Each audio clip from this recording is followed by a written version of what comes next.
Lines and angles are the core building blocks of geometry. A line goes on forever in both directions. Or we can say a straight path with no endpoints that goes on forever.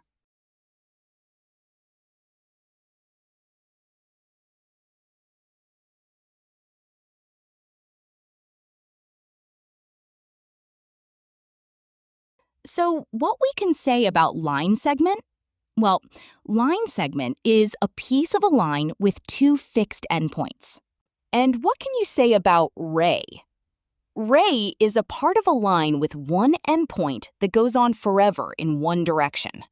What can we say when two lines meet or pass through? That is intersecting lines. So intersecting lines are lines that cross each other at exactly one point, known as the point of intersection.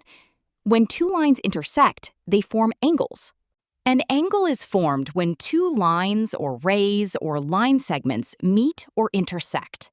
Types of angles: acute, less than 90 degrees; right, exactly 90 degrees; obtuse, between 90 degrees and 180 degrees; straight, exactly 180 degrees; reflex, between 180 degrees and 360 degrees.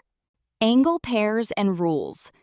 Complementary, two angles that add up to 90 degrees.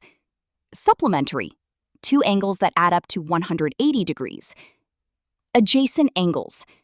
Two angles are called adjacent angles if they have a common vertex and a common arm, but no common interior points.